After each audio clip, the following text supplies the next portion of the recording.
Hello everyone, this is Daughter Darkness, and today it's a very exciting day for us Kingdom Hearts fans because we've been given a Kingdom Hearts 2.8 E3 2016 trailer. Of course, E3 hasn't started yet, but they're doing everything before this year, it seems. This isn't going to be like an analysis video or anything, because other people can do that better than I can. It's just going to be a sort of general overview, my general thoughts of the trailer. So it started of course with Dream Drop Distance HD, and there's not really much to say about it. As before, it looks really nice. It looks like they've done a better job, graphics wise at least, with Dream Drop Distance than they have with any of the others. It was a kind of odd choice of gameplay. They only showed about 5 seconds of gameplay. They showed a dive mission for a bit, which looks nice. And then they showed Riku doing a Dream Eater Link and missing an attack twice, which is a really odd choice of gameplay, but I guess they weren't really focusing on Dream Drop Distance. They just wanted to get through it and get onto the stuff which people care about a lot more. But yeah, it looks really nice from a remastering standpoint. Now hopefully, unlike a certain other remaster I might mention, hopefully this one actually works properly and isn't a lot worse than it was on the 3DS. We can hope. So then the highlight of the trailer, which was 0.2, looks a lot kind of smoother, the graphics wise, than it did at Jump Festa. It looks a lot closer to the kind of quality that we saw in the Ericus and Xehanort cutscene of Kingdom Hearts 3 at E3 last year. And this time we actually see gameplay. It's a kind of hybrid of BBS and Kingdom Hearts 3. You've got the command menu from Kingdom Hearts 3. The HUD looks a lot like 3 at the moment. Aqua already has the G range of spells. She goes into a shortcut menu very briefly, and we see Firaga, Blizzaga, Thundaga, and Curaga, which kind of backs up what I said in a previous video a long time ago, that I don't think there will be any leveling up in this game. I think you're just going to have this set sort of ability level that Aqua's going to be at for the whole thing. And then it also looks like the command deck has been sort of incorporated, but not with commands. Instead, the command style of Spellweaver you can use by pressing triangle, it seems. It's hard to tell exactly how that's going to work in gameplay. In terms of how the game looks, in terms like the combat and everything, it looks like, well, Aqua's still Aqua. She's not going to control like Kingdom Hearts 2 Sora, is she? She's still going to have remnants of how she was in Birth by Sleep, and she does. She only does 2 standard attacks. They look sort of similar to what it was in Birth by Sleep, but a lot faster, a lot fluider, which is all that I'm really expecting for 0.2.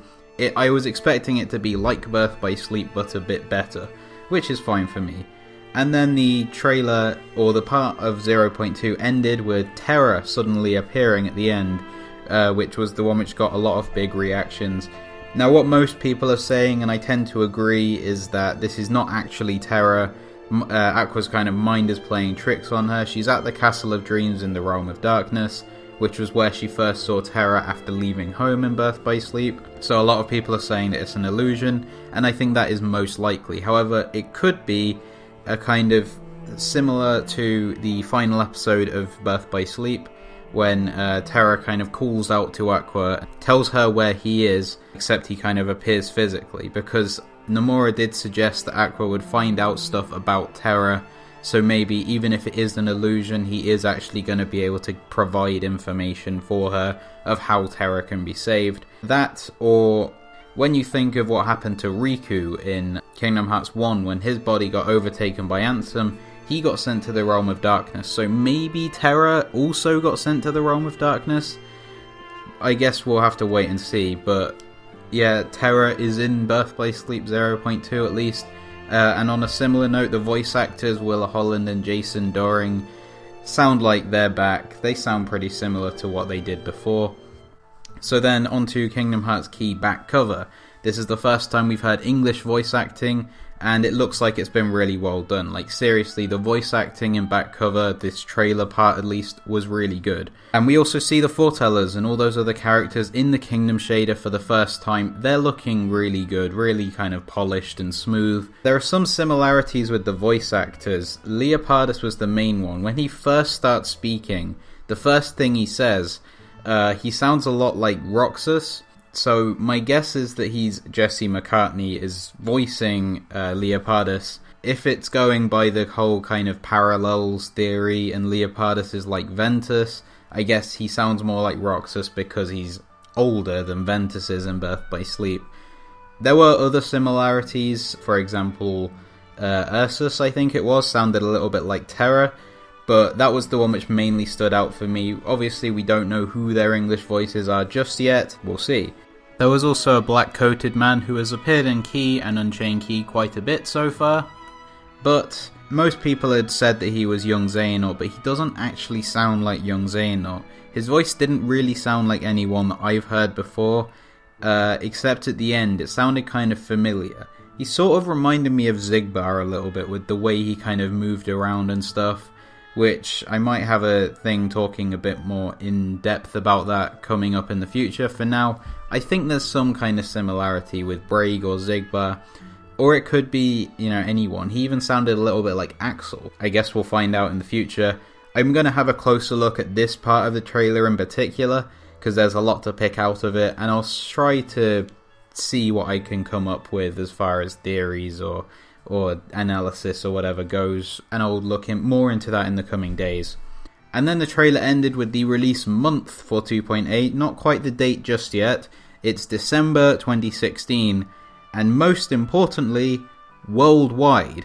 Now, for some reason I'd had this kind of suspicion that it might have been just because Square's release schedule is so cluttered, and when I've been talking about it with friends, we thought, when are they going to fit 2 different release dates for 2.8 in during this time, if it's coming out in 2016 everywhere?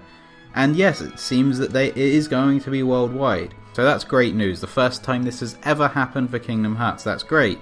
And in other news about things releasing outside of places, Unchained Key has been announced for Europe, finally. It was announced for North America originally, last year, and it's been up in the air whether it will ever come to Europe, but now it has finally been announced, just a coming soon so far. It's a little bit late for me, I'm already very invested in the North American version, but for those of you who've been waiting on it, that's great news for you. You can get Unchained Key on the App Store and the Google Play Store and so on when that eventually releases. As I said, just coming soon so far. And then finally, they announced that Kingdom Hearts 3 will have major announcements in the winter, which is fine. A lot of people were expecting it to be shown at E3 this year, but I was not one of those people. I always thought the focus would be 2.8, so I'm guessing maybe Jump Festa this year they might show a sort of longer Kingdom Hearts 3 trailer once 2.8's out. But yeah, I would guess that they don't want to have it looking bad compared to 2.8, because this trailer looks more polished than the Kingdom Hearts 3 trailers have done so far.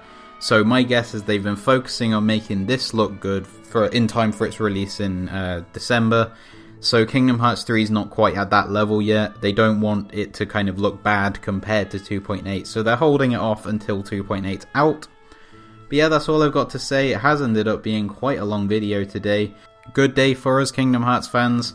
A new 2.8 trailer is always great. Kingdom Hearts 3 won't be at E3, but oh well. Now the only thing Square you've got to do is just put 1.5 and 2.5 on PS4 and not make them shit, please. Yeah, that's probably not going to happen anytime soon, but we can dream, right? But yeah, thanks for watching.